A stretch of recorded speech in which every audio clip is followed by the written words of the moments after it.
تاسو ته به یو قصه بیان کړې وه د هغه جنۍ چې ځوان هلک پرې مین شوی و بیان کړې وه قصه کې هغه وایي یو جنۍ وه ښایسته جنۍ وه یو هلک پرې مین شو هغه هلک راغی پلار ته ووایي چې پلاره داسې یو جنۍ ده که تېره لږ وړه هغه وایي صحیح چې لاړ وي پلار یې پرې مین شو هغه هغه زوی ته ووایي چې ته وړوکی یې ته د واده نه یې او زه به د دې جنۍ سره واده وکړم هغه دواړو په منځ کې جنګ شو چې جنګ شو نو پولیس خبر شو تاڼهدار خبر شو کیس هلته لاړ چې چل دی وایي موږ په دې باندې وران شو هغوی قمقلانو پلار او زوی او د یوې جنۍ دپاره وران شو اخر د جنۍ ما ته وښیه دا څه بلا ده وایي جنۍ چې هغه ولیده پرې مین شو نو بس هغه هلک ته وایي چې ته خو بلکل ماشوم یې او دې پلار ته وایي چې ته خو غریب سړی دا ښایسته جنۍ د دې سړي سره مزه کوي چې ته حکومت کې څه دی څه کار پټه تنخوا یې دې جنۍ سره زه واده کوم دا درې کسان په جګړه شوي دي وزیر خبر شوی دی چې تاڼهدار او پولیس کار صحیح نه کوي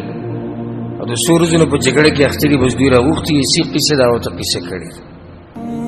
هلک قصه کړې ده چې وایي داسې جنۍ زما خوښه شي هغه زما پلار وي بیا ده هغوی ښه قمقلان دي د یوې جنۍ دپاره تاسو ځان لیونی کړی ده ما ته وښیه د اخر څه بلا ده جنۍ چې وزیر صاحب لیدلی به دا خوښه شوې ده هلک ته وایي چې ته خو ماشوم یې پلار ته ولې ویلي چې ته خو غریب سړی او دغه ته یې ویلي دي هغه تاڼهدار ته چې ښایسته جنۍ ده دا د دې سړي سره مزه کوي لکه زما مال دی زور دی طاقت دی دا څلور وران شوي دي سبحان الله ورورو دا خلک ډېرېږي څلور وران شوي چې نه دا زما ده باچا خبر شوی دی چې وزیر نه راځي کار له څه قیسه ده ګورې راوښتي له ورته قیسه کړه هغوی وزیره په دې لوی ځان دې ځان شرمولی او ته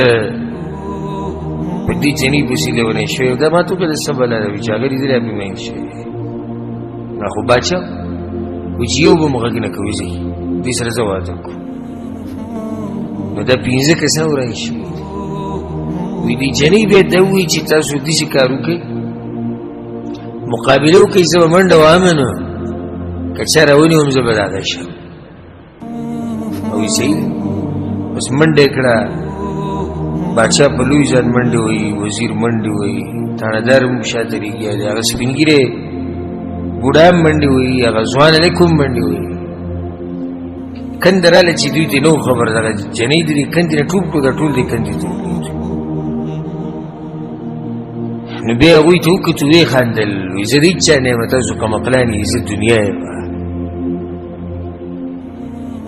زمونږ د ټوله جاخه به دنیا روانه دغه قیسه ده یو وایي زما ده بل وایي زما ده بل زما ده ټوله منډه د قبر پورې ده اخر پکې موږ قبر ته ورسو مرګ ته ورسو او هغه رانه واوړي بیا لاړ شي بل څوک دوکه کوي او موږ هلته پاتې شو ارمانونو ډک ژوند هم پاتې شي چې یاره ته وګوره موږ په دې دنیا باندې اعتماد کړی نن یې زه پرېښودم په دې قبر کې هره نه لاړه دنیا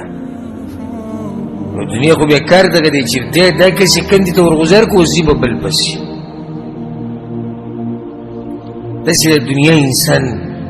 دوکه کړي نو د شیطان هم موږ ته دا وسوسې راچولي دي هغه شان وسوسې لکه څنګه وسوسې چې آدم علیه السلام ته ورچولي چې یاره که دې ونې نه ته وخوړو الله به درله یو غټه بادشاهي درکړي